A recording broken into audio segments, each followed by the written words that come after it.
Welcome back, readers. So today we're going to be talking about the author's viewpoint. Yesterday we talked all about the author's purpose and we discussed persuade, inform, and entertain. Now we want to talk about, what is the author's opinion or their viewpoint? So I flipped my reading notebook to the next page, and at the top I'm going to write author's viewpoint. This is also sometimes called the author's perspective or the author's point of view. Oh, my V is like an X, sorry. Author's viewpoint is also sometimes called the author's perspective or the author's point of view. So it's telling me how the author feels about something, usually about a subject. What is their opinion? So there's a couple ways that we can identify the author's viewpoint. And today we're going to write down some steps that can help you as a reader to identify the author's viewpoint.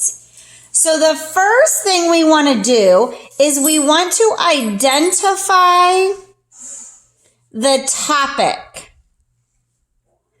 The topic is, what is it all about? What is the text about? So if we identify, it's about turtles, it's about manatees, it's about dogs, it's about the election, it's about ice cream. Whatever the passage is about will help us to get at least some idea of a viewpoint. Then you're going to be thinking about, how does the author feel? And you're going to be looking for clue words. Words like amazing, fantastic, horrible, disgusting, upsetting. So how does the author feel? And you're going to look for those clue words throughout the story. Outstanding, marvelous, crazy, they're feeling words.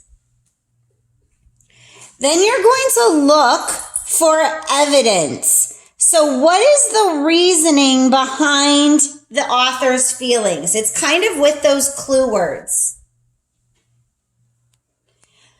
Finally, after all of that, then you're going to decide what the author feels, or what is the author's viewpoint.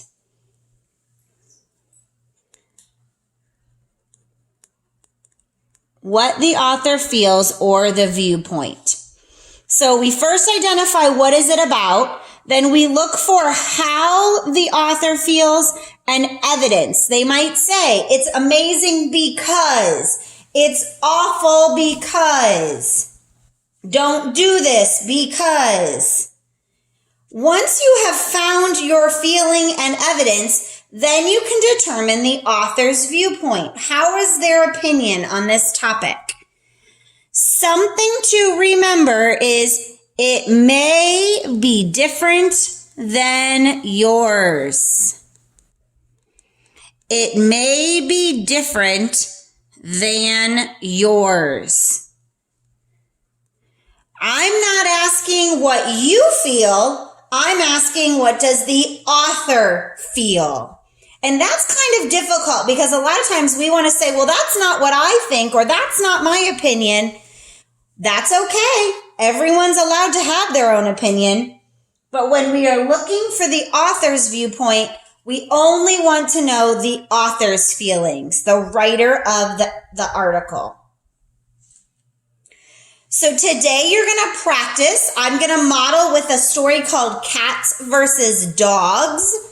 Our topic would be cats and dogs. And we're going to look for evidence and clue words to talk about which pet is better, then determine the author's viewpoint. After that, you're going to do some practice examples with a story about pizza and a story about a rabbit. And then later this week, you're also going to look at some other stories and figure out the viewpoints. All right, have your notes with you so you can follow these steps to find the author's viewpoint.